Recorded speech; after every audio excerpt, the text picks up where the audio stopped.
and welcome to Conversations with Dr. Steven Greer. This is Dr. Greer, and I'd like to thank the people at the World Puja Network for hosting us here every 2 weeks and allowing us to bring you an update on disclosureproject.org and the orionproject.org and CSETI.org. And I'm really happy to have with me today Dr. Jan Bravo, who's a fellow emergency physician who is on the board of directors of the Center for the Study of Extraterrestrial Intelligence and Disclosure Project, and has been involved with this work for over 13 years now, and it's really wonderful that you can be here with us today. Thank you, Jan. I'm glad to be here, Steve. Oh, good. So here's what we're going to talk about today. It's actually really a two-part program, and we're going to do it again and continue it in a couple of weeks. So there's so much to cover, and many people have written in asking questions about this. And since it's the World Puja Network, people on this show more than anyone in the world really understand the meaning of the science of consciousness and the meaning of the Vedic sciences. And what I want to do is go through a connection of how these sciences and the sort of space-age interstellar contact that we're having are related, and what the challenges are to understanding it and to documenting it and all of that. And in terms of framing that discussion, I know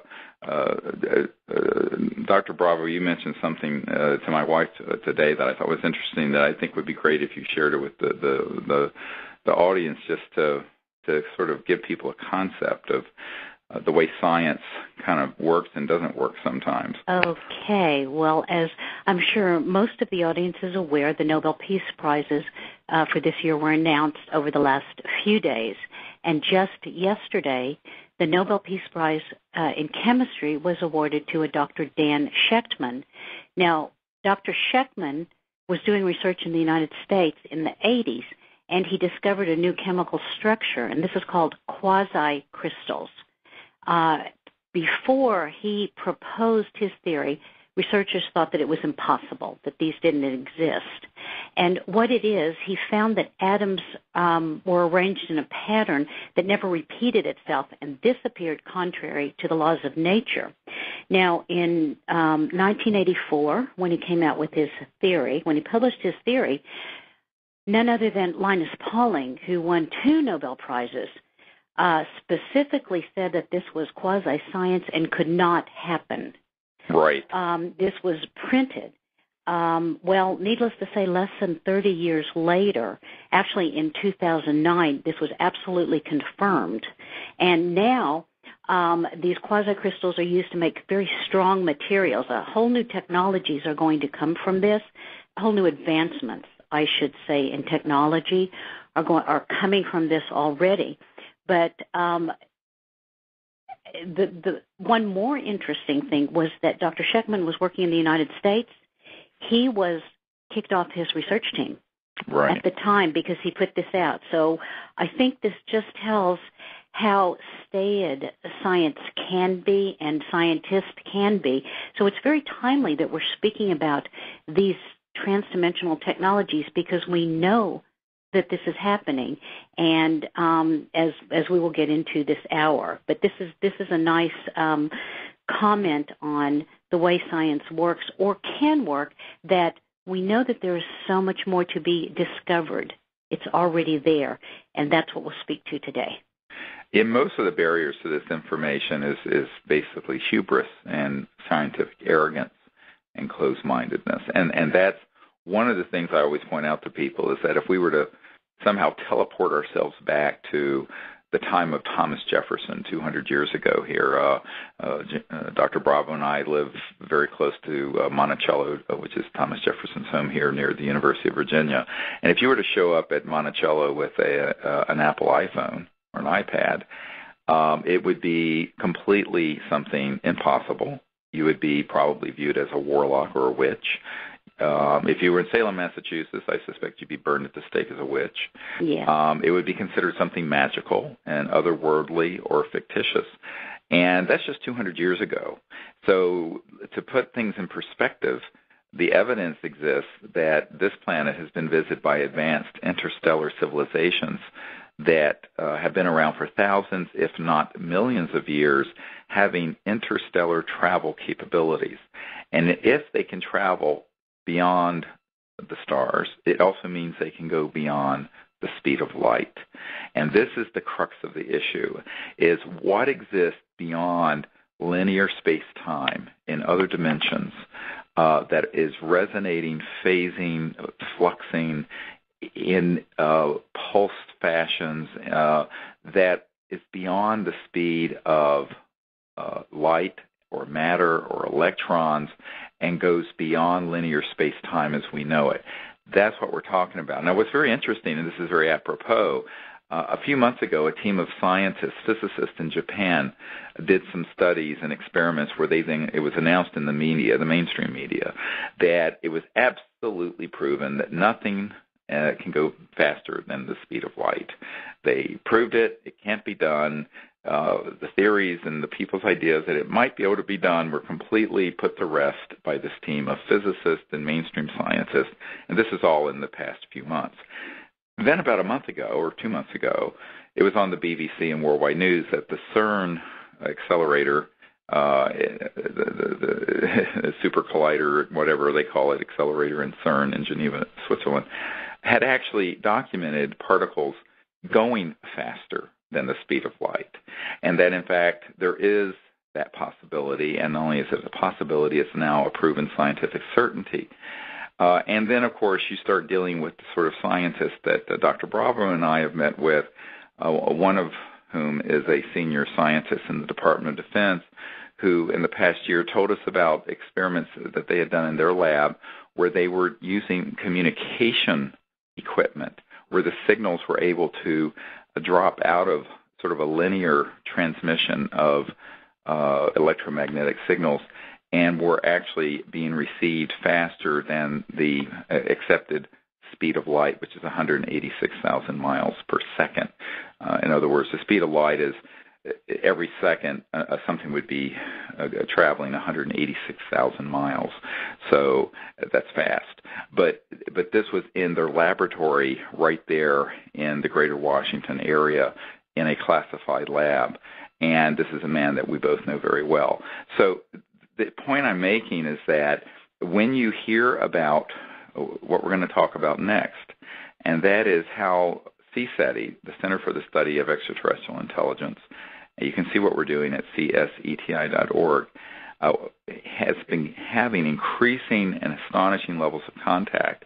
It's because we have begun to not only experiment with, but actively engage a paradigm of transdimensional understanding that involves the science of consciousness and thought and other technologies, and we're beginning to get the ability to document some of these experiences even with early 21st century non-classified Earth sciences and technologies and digital photography and audio equipment. So this is what people need to understand, is that we're at this point in our history where the scientific community may naysay a lot of these things, only to then later, as they of course are now with these crystalline research, where they'll then have to sort of say, well, actually we were wrong 25 years ago. And it's interesting because here we are near the University of Virginia, which is a premier university in the United States, where a man some decades ago proved that there was a bacterium that was responsible for many types of the worst bleeding ulcers.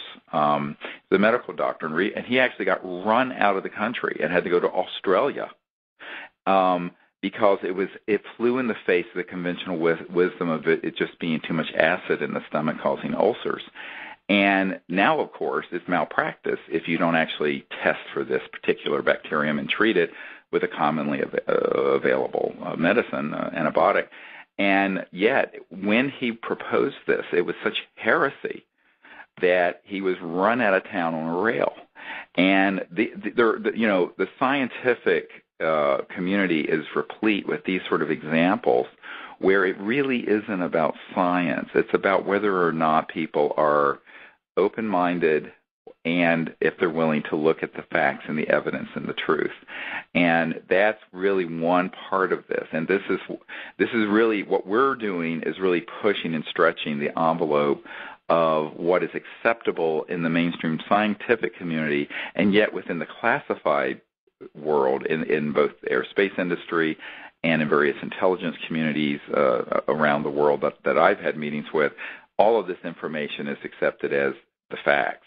So it's a total disconnect. And I think what we're trying to do is bridge that gulf between what the common conventional wisdom is and what is known to be true, and then take it into a paradigm where we're using our minds and consciousness and thought to make contact with these extraterrestrial civilizations in a paradigm of universal peace and higher states of consciousness. And so it's pushing the envelope of what would be accepted right now. But then again, many things that we accept as facts today would have been thought of as absolutely impossible 50 or 100 or 200 years ago. And I think that's something we always have to remember.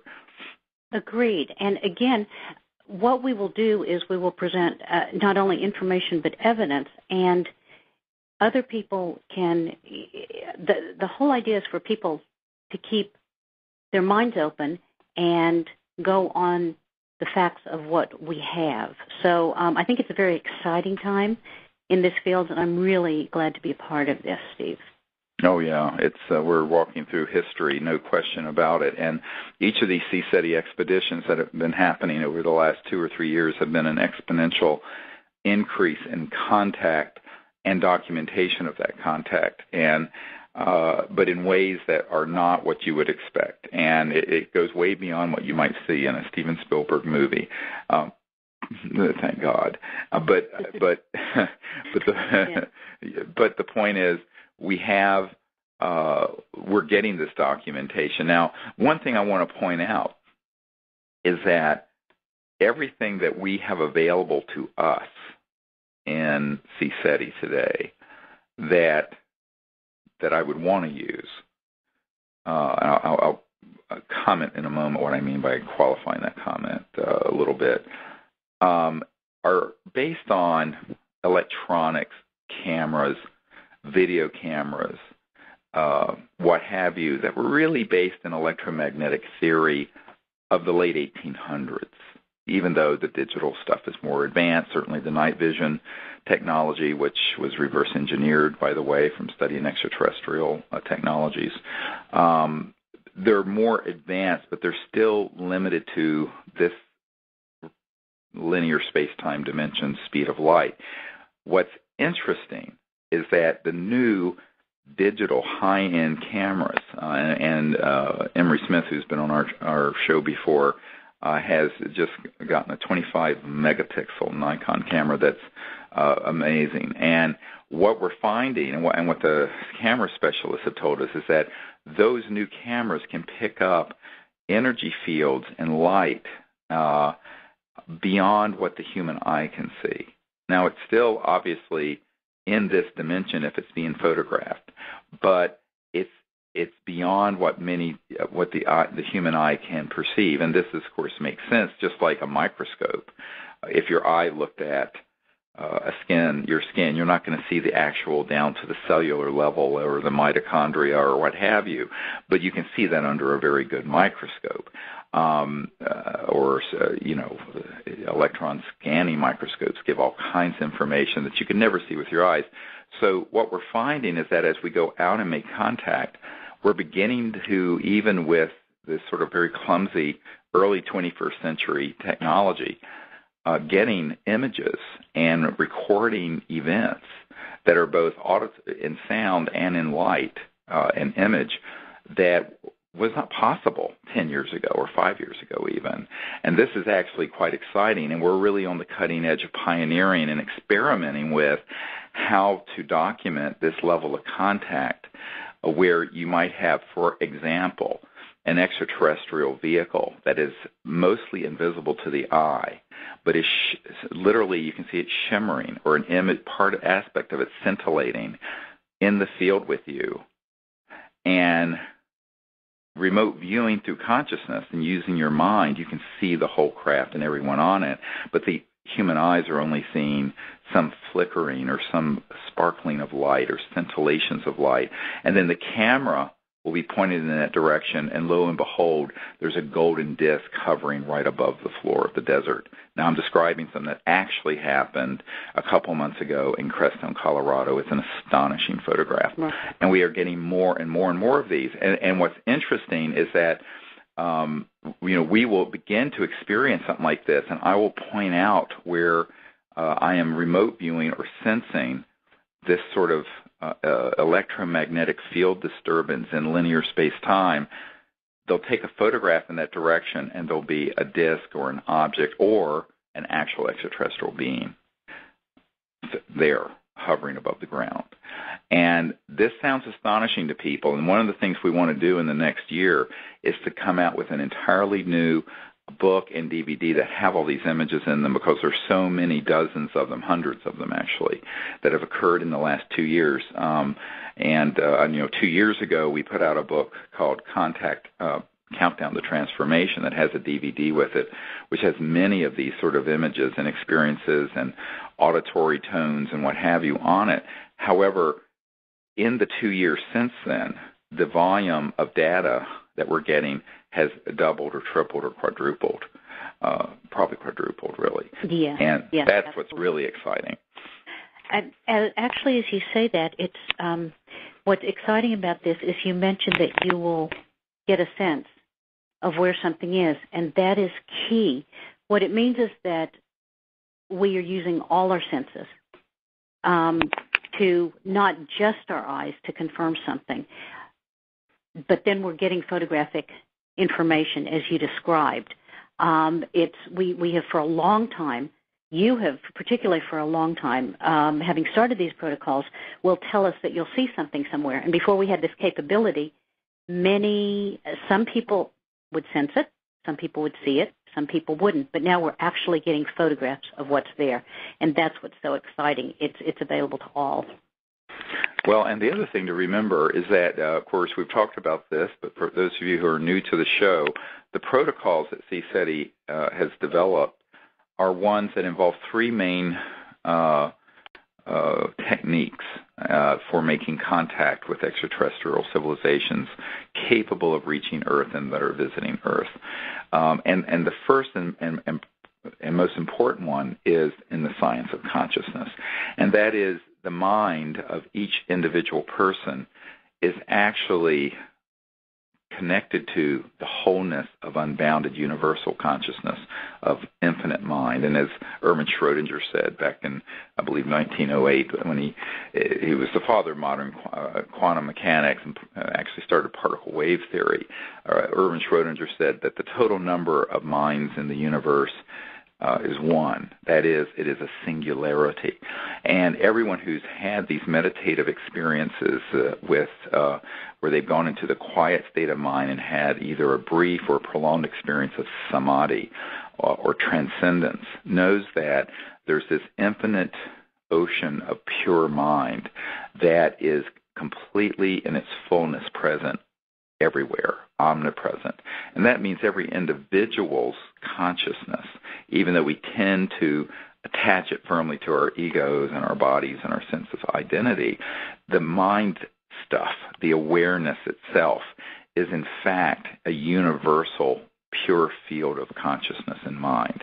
And all meditation techniques, and the ones that we teach, are designed to allow the mind to become calm and centered and quiet and begin to experience that expanded, infinite aspect of mind.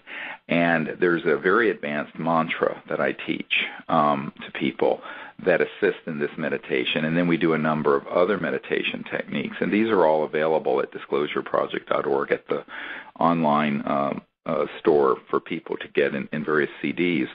And the purpose of these meditation techniques is to allow the person to first go into pure, quiet mind And then once they're centered in that silence, to begin to intend to see with their inner sight remote places. It may be the field in front of us. It may be another galaxy. It may be wherever it is that your heart and mind are drawn to. And when you then see an extraterrestrial craft or people or civilization, we connect to their minds and to their communication systems and then vector them into our location, showing them exactly where we are. So let's say, later this month we're going to be in Southern California in the desert. We'll be in a location and we will actually show them the Earth from space and then zoom in and vector into North America and then the West Coast and then the Southern California area and then the desert outside of San Diego and L.A., all the way down to precisely where we're located in the mountains. And what this does is it sets up a vector or a directional opening using what I call coherent thought sequencing.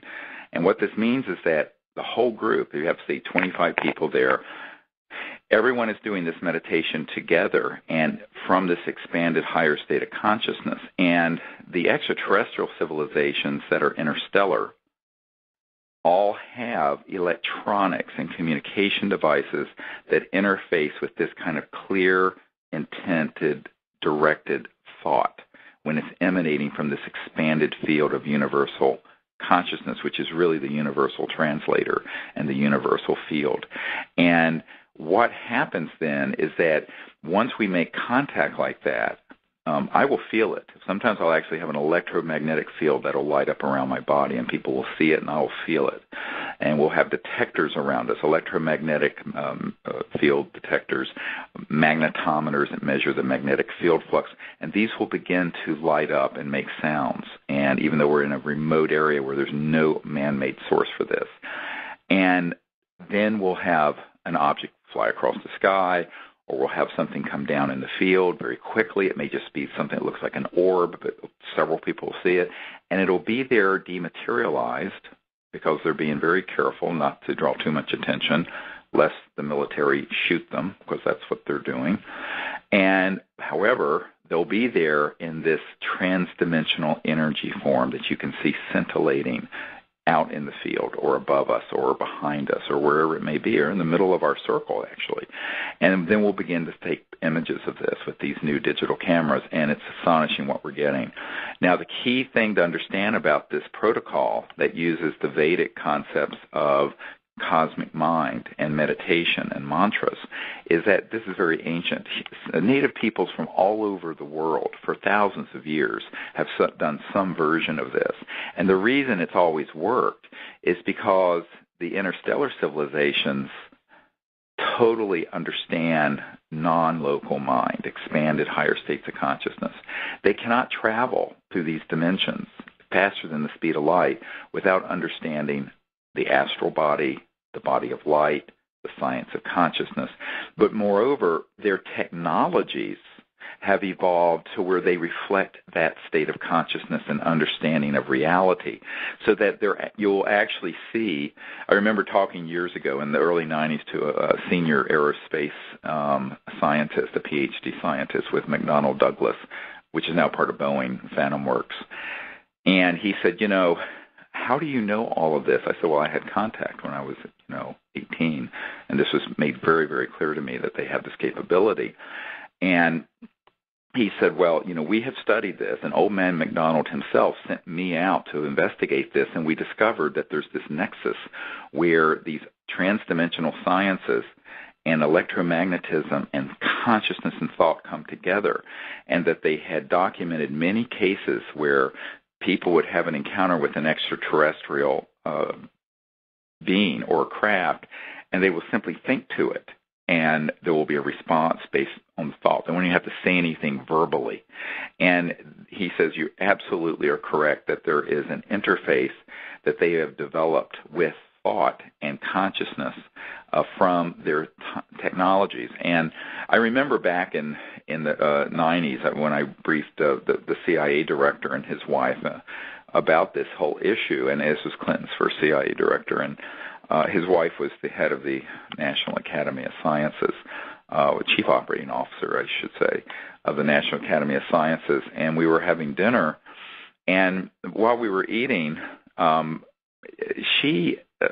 was CI Director Woolsey, she had a PhD, and she had the insight to turn to me and say, how are these civilizations communicating across the vastness of interstellar space?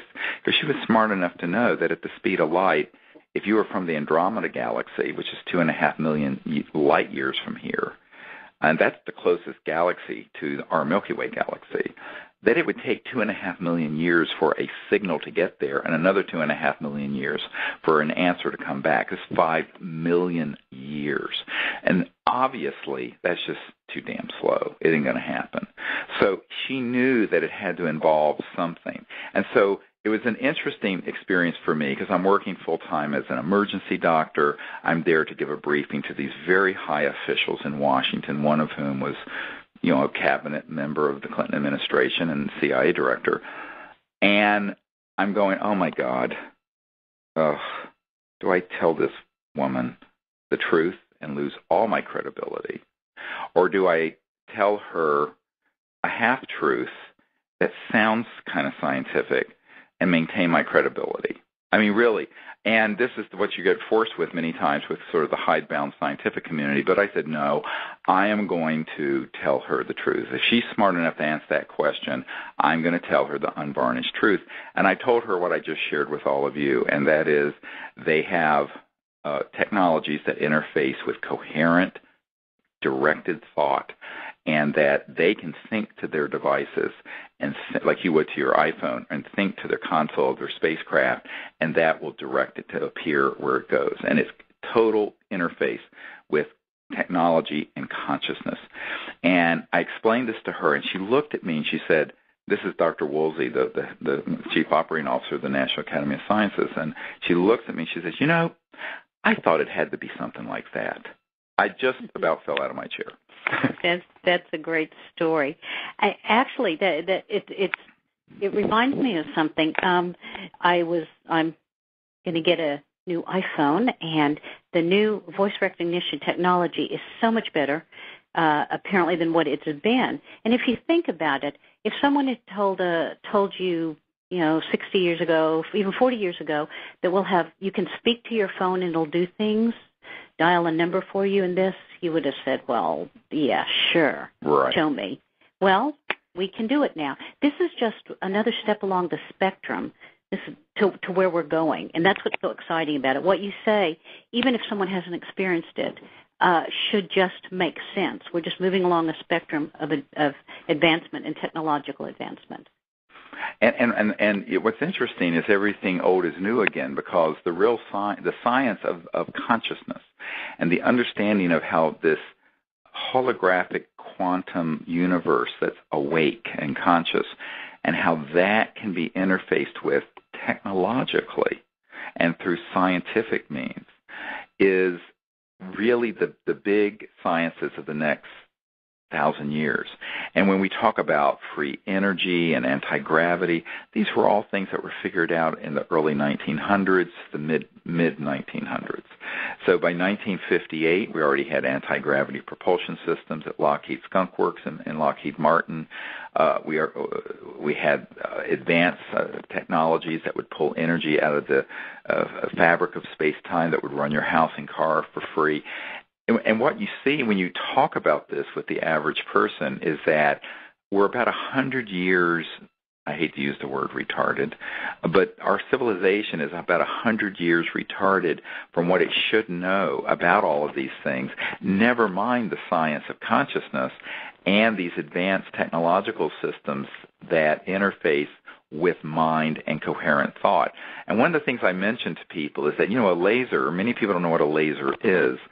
A laser is basically, say you have a green laser, that is light, that all the wavelength of green light is all synced up, so the waves are all coherent together, as opposed to multiphasic and scattered like normal light. And what we're doing with our contact protocols is to do exactly that with consciousness with a group of people, where there's sort of this exponential power release from a lot of people experiencing higher states of consciousness, then using this coherent thought process and remote viewing process to connect to these extraterrestrial civilizations, not for curiosity purposes, but for the purpose of making peaceful contact, because we know that they are waiting for people to wake up and to reach out to them in a peaceful, nonviolent way. And this is something that has not happened in an organized way. Now there are thousands of people around the world doing this. And actually, if you have an iPhone or an iPad, you can download a CSETI contact app to it that has all these meditation protocols. It turns your iPhone into a magnetometer that will go off when these craft approach, all kinds of amazing things that Todd Goldenbaum designed, and this app has just been available for the last few months. So if you have an iPhone or an iPad, you can go to the App Store and get that. And because not everyone can come out in the desert or what have you with us for a week, but everyone can do that if they have that iPhone or iPad. Unfortunately, it's not available on the Android system yet. We haven't gotten anyone to convert it into an Android format, but and that's way past my ability. I hate to say it, but I'm not able to do that. So if there's anyone listening who knows how to do that, let us know. It would be great to have this app available for other smartphones. But what's fascinating is that as people begin to experiment with this, who've never even met me, we'll hear from them, and they'll say, oh, my God, I was in Japan, and I had 2 or 3 people, and we were doing these protocols, and this craft showed up, and the magnetometer went off, and they get photographs, and this is happening now worldwide within this context of what we call a close encounter of the fifth kind. And a close encounter of the fifth kind is when humans intend to make peaceful contact and initiate the contact and welcome these extraterrestrial civilizations here. And this is what has not happened that needs to happen since the State Department and the United Nations refused to take on that task. And the military have made this stuff very secret and have tried to weaponize space, and have actually taken an aggressive stand towards the extraterrestrial presence, using very advanced weapons to target them and shoot at them. You hear about these crash retrievals of UFOs. It's because many of these technologies that are classified, that are faster than the speed of light, have been turned into weapon systems that have targeted these extraterrestrial vehicles. And that's one of the reasons why we find that frequently we will have a craft that will materialize very briefly, then it'll dematerialize, and it'll stay beyond the veil of light, beyond the crossing point of the speed of light, in a higher frequency. But you'll see like a heat wave, like when you're looking down a highway and you see sort of the heat wave, you'll see that shimmering, or you'll see some scintillating light. And if you look then with your mind, you'll see the craft and the beings there. And when we begin to then photograph with either videotape that's with night scope cameras or these very advanced digital still cameras, we begin to get these objects and even these beings in the photographs. And this is, of course, highly experimental, what we're doing, and yet even with how primitive we have today, the technologies are so primitive, we're getting amazing results. Yes, I will say that some of the sounds we've picked up, they've been analyzed and spoken about on other shows. You may want to check past archives of this show where this has been discussed, perhaps Dr. Greer's discussion with Charlie Balog. But the sounds are amazing, the cadences, and the colors that people see, that will see barely in flashes, when they come out in the photos, they're amazing. They're really beyond just what we normally see. There's a certain quality to them that is quite otherworldly and beautiful. Yeah, it is. To be able to capture that as we're doing now. In some cases. Well, it's virtually celestial looking, and yet it's something on a photograph. And so, it's not a painting. And it isn't photoshopped. One of the things that we do on these expeditions when we're having a contact experience and we get an image like that, often we'll have people come over and see it in the viewfinder right then and there. So there's no question that it wasn't tampered with, that it's there. And we're trying to do this in as careful a fashion as we can. And, of course, I mean, all kinds of things can happen. We're really walking through an entirely pioneering effort. And this is one of the things I want to comment on, is that no one's ever done this before at this level, where you have thousands of people around the world learning advanced states of consciousness and mantra meditation, and then using these CSETI coherent thought sequencing protocols to make contact, and then experimenting with these new cameras and audio equipment and electromagnetic detection devices to see how the contact unfolds. But that's what we're doing. And the team that Dr. Bravo and I are on, and we hold these expeditions and trainings 4 or 5 times a year. Like I said, the next one's going to be in Southern California at the end of October, but that one's already oversubscribed. But we'll be doing it again in Florida, on the Gulf Coast of Florida in April, and we may be doing a project in February in Arizona. So, if you're interested to actually coming to one of these, you should sign up for our mailing list at CSETI.org, and we'll notify you where the next ones will be. But what's the fascinating thing about the technologies that we're using is that they're all limited to this dimension, and they're all limited to things on this side of the speed of light. In other words, we don't have equipment that's picking up things within the astral or the visual thought realm or the transdimensional realms of energy and what have you, and yet we're still getting amazing photographs and auditory recordings, audio recordings that are with off-the-shelf stuff from Radio Shack or Nikon or what have you. Now, granted, some of our equipment, we have an advanced night scope lenses on our digital video cameras, and it's kind of amazing what will come into the field. I mean, we're talking brilliantly lit objects that will just appear 10 feet to 100 feet from us, right in the field where we are, and it'll be on video, and you'll see it fly in. And some of these things you will see with the naked eye, but many of them you will not. And the reason is the eye, frankly, is limited. And, Dr. Bravo and I were actually having dinner this week with a neuro-ophthalmologist, and this issue came up, and he said, yes, absolutely. I mean, the eye, the optic nerve, and what have you is only so good. However, the mind is infinite. And this is what's interesting. I always tell people, the best instrument you're going to have isn't a $10,000 night scope. It's actually your conscious mind. And the nice thing about that is that the hardware and software you need, God gave you. And so I tell people, develop it. And even your physical senses and your chakra system and your ability to remotely hear and remotely see objects with consciousness. These are have been called siddhis, S-I-D-D-H-I-S, the powers and abilities of the ancient masters of the Vedas.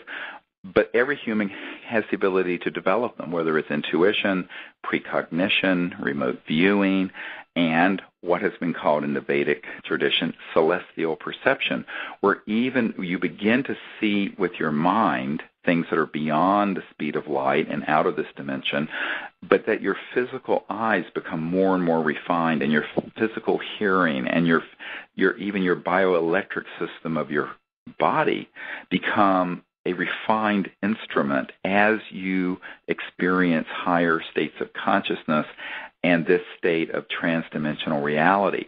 And that's the value of regular meditation every day and practicing the meditation techniques, is because then you develop the ultimate instrument in the cosmos we have with us. It's called our minds and our bodies and our souls. And it'll be a long time before the gadgets and the widgets made by our technologies catch up to that. And yet, we have that now, and we can use it. And that's the point I always want to make, is that whatever we're able to document when we're dealing with a transdimensional, faster than the speed of light, extraterrestrial civilizations is going to be limited but improving over time. But what we can experience in our minds and with our bodies and together as a group, that's unlimited, that we have full capability. Yeah. And I will say that another thing that's essential, we are talking about consciousness, is a peaceful, a truly peaceful approach to this. We have never had anything from the ETs that we've contacted, any form of chaos or anyone hurt or anything like that, because we approach them peacefully, and that is why they would want to be in touch with us. So that's an important thing to mention that's necessary to bring to this work. Yes, I mean, the philosophical and ethical underpinnings of it are actually the key underpinnings, along with the science of consciousness and meditative state, and that is that we are doing this as ambassadors of peace as from Earth to these other civilizations who, disclosureproject.org has proven are here. And the governments of the world have failed completely in an appropriate response, and therefore it falls on we the people to do it, not just here in America, but throughout the world. And I've been very gratified to see people come to these expeditions from South Africa and Malaysia and China and all of Europe and all in South America and Brazil and Australia and New Zealand and you name it. And what's exciting about it is that in and of itself, those of you who understand Rupert Sheldrake's morphogenic fields, where once something begins to be done by a certain number of people, it kind of creates a potential within consciousness, this non-local infinite field of mind that facilitates that happening. And by doing it in this paradigm of higher states of consciousness for universal peace, without prejudice and judgment, and without fear, that this creates the future that's the only possible future, and that's a future of peace on Earth and peace in space and interstellar peace. And so much of the information on this subject is so negative and so dismaying. And I tell people, well, the only folks who really benefit from all this scary stuff, aside from Hollywood, which has made 18 movies in the last couple of years that have been alien invasion nonsense movies, is the military-industrial complex, which would love to, profit a couple $1 trillion a year over the next few decades, scaring the bejeebies out of people that there's some threat out in space when there is not one. And what's interesting is that by approaching this within this philosophy and ethics of no fear, no prejudice, understanding that basically all conscious life in the universe, whether from this star system or another star system, is emanating from this unbounded field of pure mind, if you will, the Godhead.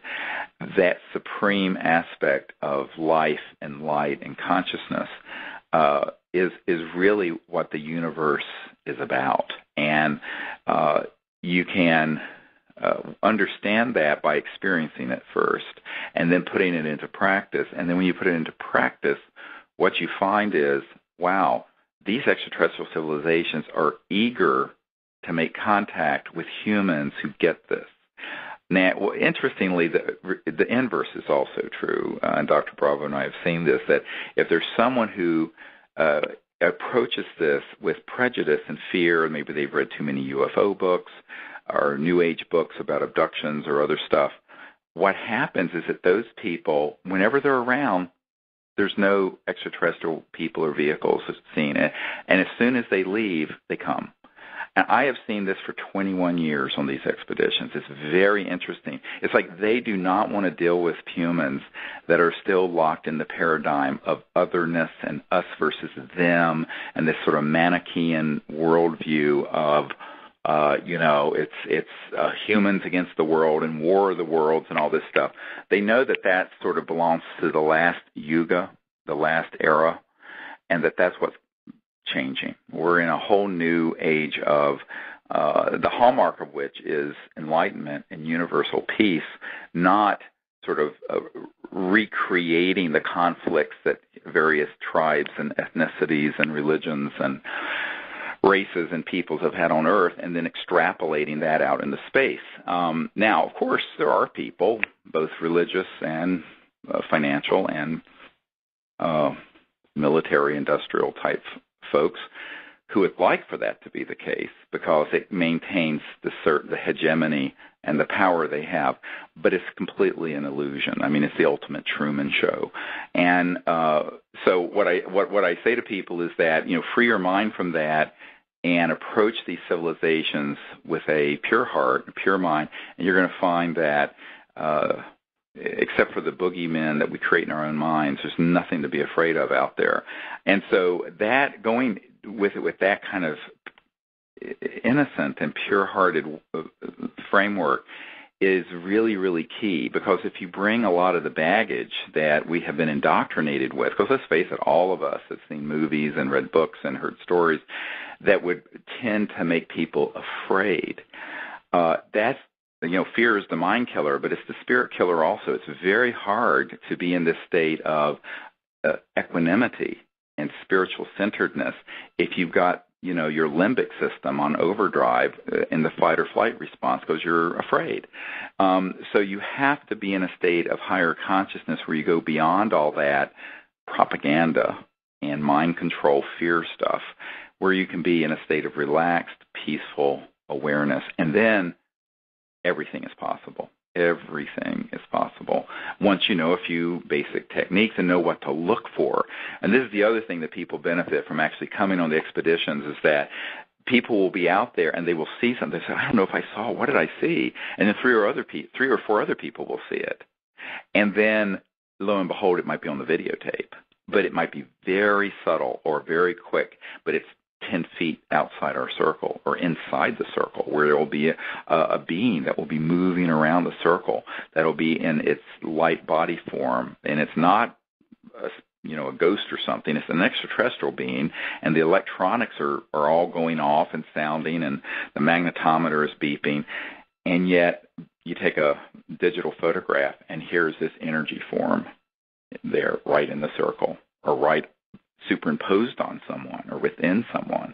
I mean, it's really amazing. Some would say even bizarre, but it's not bizarre for us. It's become the ordinary. Right.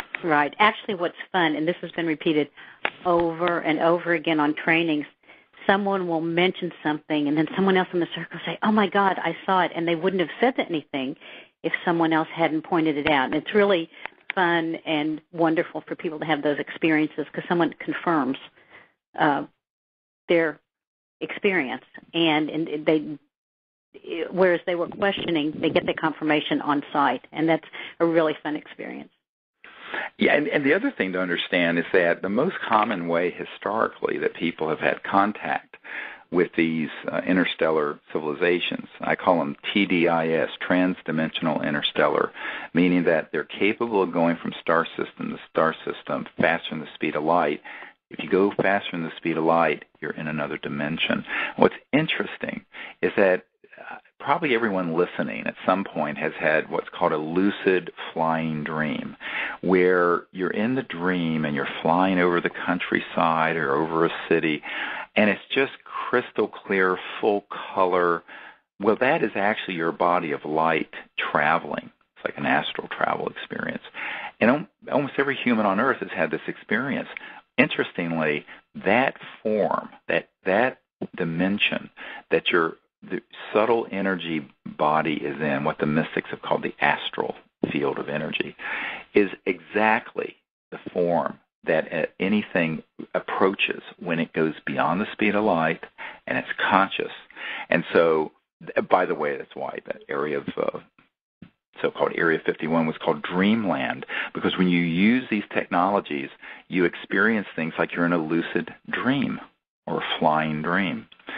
And the Aboriginals of Australia, of course, called it dream time, and they would literally communicate with distant tribes and people and relatives in the dream state.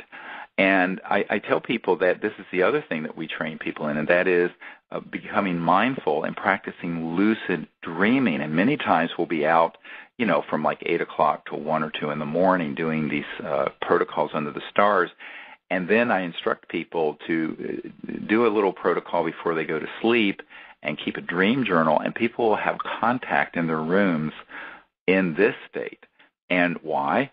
Because interstellar civilizations can interface seamlessly, even technologically, with that level of the so-called astral body and the conscious body, the body of light, whatever you wish to call it. And that is something where the experience is incredibly lucid and clear and more real many times than if the craft was hovering over the field or flying across the sky. So, we're dealing with things here that I know are very disturbing for a linear reductionist scientist to hear. And yet, certainly everyone on the World Puja Network understand these concepts, or some of them. But remember that all the ancient peoples who had contact, whether it was the Egyptians or the ancient Mayans, they understood these things. They had protocols, their shamans and their priests and they understood these concepts in consciousness and meditation and what have you. They may not have understood what the ETs were. They may have thought they were gods or something because they didn't understand the cosmos like we understand today. I mean, let's face it. 500 years ago, Galileo was excommunicated by the Pope for daring to say that the Earth revolved around the sun, and it was only a few years ago that he was exonerated. So, this is the sort of the human condition of craziness. But I love the George Santayana quote who says, fanaticism consists of redoubling your effort when you've forgotten your goal. Pretty much sums up Wonderful. So much of science and religion, unfortunately, but and all the human endeavors in general.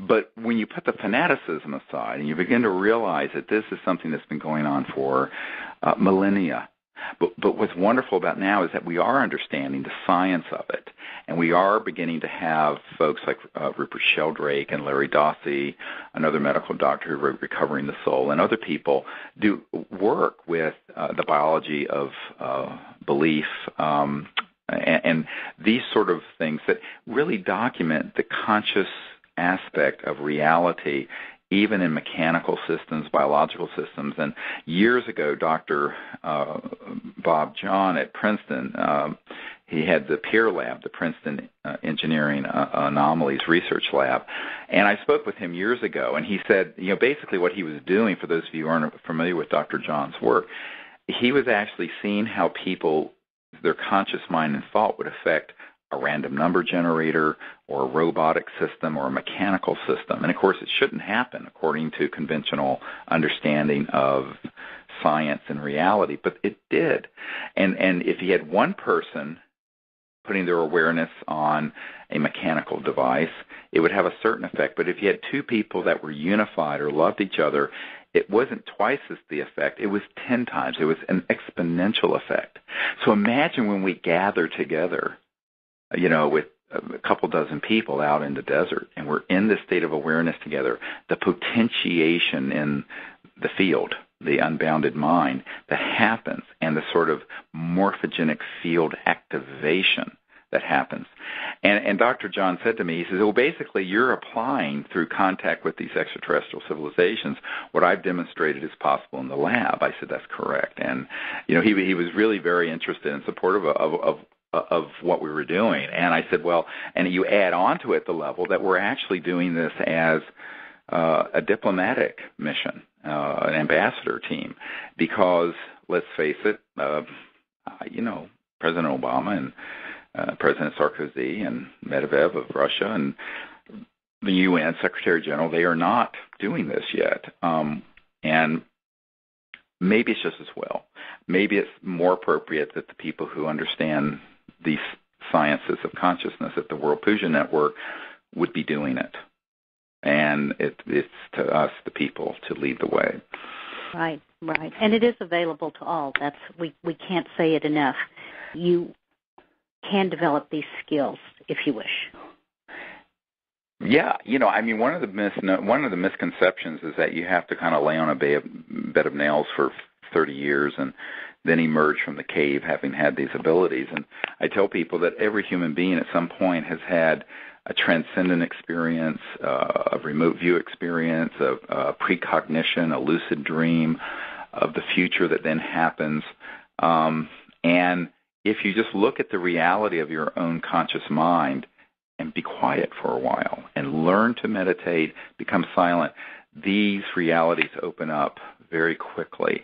And I completely reject the idea that it has to be, one guru or a chosen person or a chosen anything. I think you have to choose. It's not, the old saying, many are called but few are chosen. I don't think that's the correct translation. I think many are called but few choose to answer the call.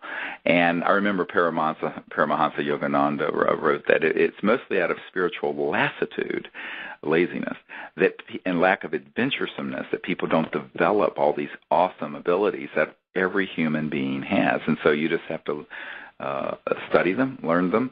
And it isn't even that difficult to learn. I mean, there was a man who is sort of a holistic medical doctor who's come on a number of these expeditions in the past 12 months who has, 30, 40 years of meditation experiences, has done stuff with many, many meditators. And in a week, he experienced more on one of these expeditions and these training protocols and meditation techniques that we teach than he had in the previous 30 or 40 years, and he told us this. And it just blew his mind, and it just, the whole universe has opened up. And I tell people it's because it's really simple, and people make it way too difficult. I tend to be a very direct and kind of earthy guy on one level, and it's like, this is really how you can do this, and you can sit, do this meditation, do this mantra. It's a very powerful mantra. Learn to remote view distant places in your mind and use this coherent thought sequencing to contact them and direct these ET spacecraft or these beings right to your location. And everyone can do that. And I know that this has been very upsetting for people, some of the people in the intelligence community who are appalled that I'm teaching people this, and there's been all kinds of defamation and calumnies and lies told about me for this reason. But the reality is that we just need to move on, that this is a fundamental right of every human being to be awake and to make peaceful contact with these extraterrestrial civilizations. And if you just know that it's possible and then begin to put one step in front of the other to do it, what you find is amazing, the doors that open. The doors just open. Right. So another, one last thing, we're about to run out of time, but one of the things that I think is very exciting about this whole new science and transdimensional area of science is that you don't need a whole lot of really expensive equipment to do this. You can do it with your mind. At disclosureproject.org, the CDs and training tapes and the meditation tapes are all there, and they're very inexpensive. What's really more important is your attempt to do it and say you will do it, and to know it can be done. The other thing is to understand that even the documentation of it, I mean, a lot of what we're using are off-the-shelf things like magnetometers that you can get from Radio Shack, or a radar detector that you would use to pick up a police car's radar, but we don't use in Virginia because it's illegal, but you can use them out in the field. And then we have cameras. One of the most astonishing pictures ever taken was by Raven Nabulsi, who's on our board, who took it about a year and a half, 2 years ago at Joshua Tree, and it's at CSETI.org, of an extraterrestrial hovering right outside our circle, an actual being that we had vectored in. Prior to her taking the picture, we had seen this luminous orb float in the desert for a few seconds and then disappear, and then we heard a group of 3 or 4 ET voices talking. Literally multiple people heard these sounds, and we couldn't do it. We didn't know the language, and I had very advanced night scopes, looked over where the sounds were coming from of these voices. There's nothing but empty desert. But she connected to them in her mind and asked them if they would mind being photographed. She took a photograph with a really inexpensive 35 millimeter digital camera. It wasn't, a $5,000 new Nikon camera or anything like that. And she just connected with her mind and asked them if they took the picture. It was about a 4-second exposure, and in the frame is this extraterrestrial being absolutely hovering there. And there's an orb that he's in a cone of light. And this photograph is at CSETI, CSETI.org. It doesn't look all that great on the internet, but when you see it on the actual, like a high-definition screen, you go, my God, it's a person hovering in the desert right outside our circle. And this sounds to most people like this cannot be true. And it is, though. It's 100% true. Dr. Bravo was there when this happened. I was there. 30 or 40 other people were there. And yeah, may I say there's an extensive explanation of it. We didn't just take the picture and put it up. We went back to the place, took daylight pictures, measurements. Please read all about it after you look at the picture. It's very important. Yes, and actually we went back and took nighttime pictures of say, a flashlight and what it would look like in the desert, and it's with the same camera settings and the same camera. This is the kind of thing that, and so everyone can begin to do this and even begin to experiment with documenting it. And it's interesting because we're making contact and doing this with things that cost a few $100s. And then you have the NASA programs and the SETI program, the Search for Extraterrestrial Intelligence, different from CSETI, the Center for the Study of Extraterrestrial Intelligence is our organization, where they're spending millions and hundreds of millions of dollars on giant radio telescopes, and they tell the public they haven't gotten anything in 30 or 40 years. And I tell people it's because they're looking in the wrong place, in the wrong spectrum, in the wrong state of mind. But ironically, we're out there with electromagnetic detectors and radar detectors and fairly inexpensive cameras and what have you, getting this kind of amazing evidence and proof of contact. And it's very exciting, which means that everyone listening can do it. Right. And we'll keep bringing you information as we get it. Right, exactly. That's what this is all about. Mm-hmm. Well, Dr. Bravo, thank you for joining us today. It's my pleasure. And I'd like to thank everyone at the World Puja Network for hosting us every 2 weeks here and bringing you an update and more information on what CSETI.org is doing and disclosureproject.org is doing. And I hope to see some of you at one of these expeditions in 2012. I think we're going to have amazing events happen in 2012. And until then, keep looking up, and God bless all of you. Bye-bye.